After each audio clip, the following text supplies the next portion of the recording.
dami ng hukay. Buti na lang may jackhammer tayo. Hindi, matagal tayo makakapag-hukay. Ako mga, nakapita po yan ha. Nakapita pa tayo. Hindi na pasok ng pita kasi hindi nyo kayo malalim eh. Malalim na yan. O, sige. Nangatwirang ka pa. Bakit nakatabi niyan ngayon? Ano na? Okay, diretsuin mo. Kailangan diretso yung labi niyan, paakyat. Ano na, hindi pa na-post. Kita mo yan. Siyempre, hindi ka naman yan. Tiyampo, ang aking apprentice, si Mario Maloco at babaero. For the meantime po, tatambakan muna namin tambak to. Then, pag may break time muna kami, kakain muna kami ng tanghalian. Mabubusog na naman si Mario.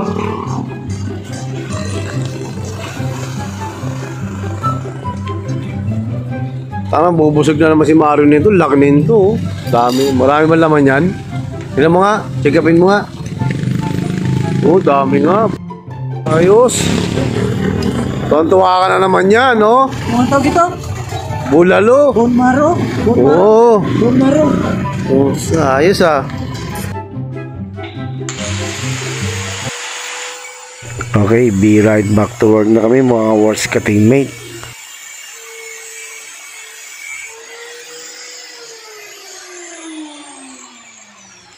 Mainit.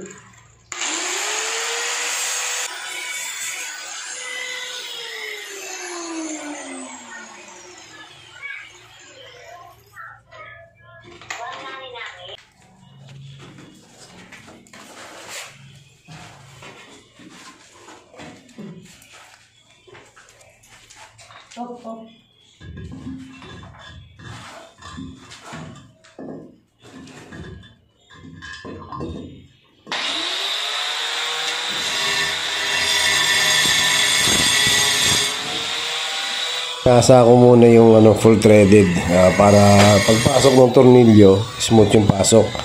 Paglagay ko ng laboratory, kami mapakita ko sa inyo kung ano yung nilagay ko rito full threaded. Ang core grip kasing ginagamit ko rito. Ayan, susukatin ko muna yung lababo.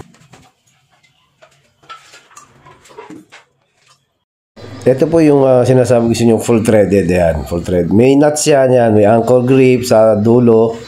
Yung anchor grip na yun, yung pinapasok ko pag binutasan ko yung wall.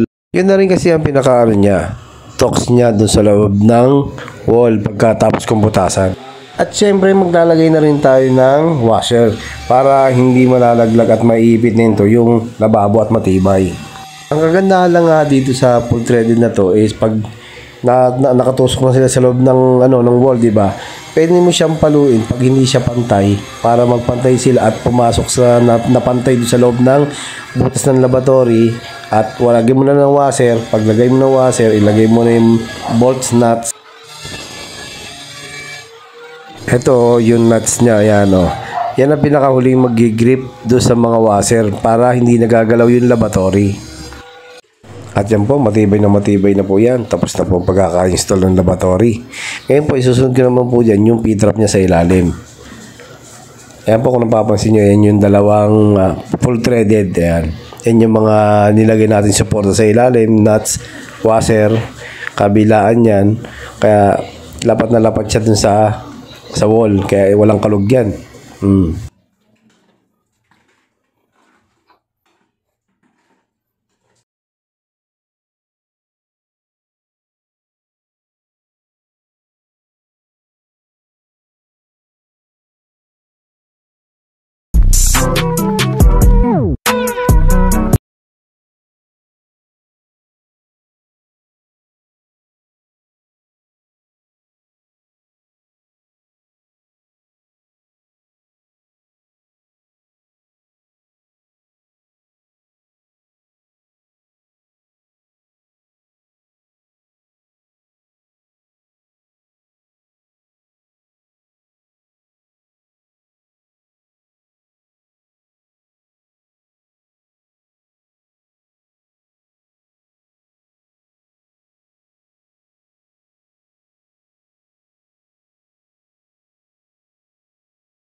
Na po aming finished product, toilet and lavatory installation done, floor drain, P-trap, tiles, okay. At sa mga hindi pa ako nakapollow sa Facebook page ko, please follow my page and YouTube channel.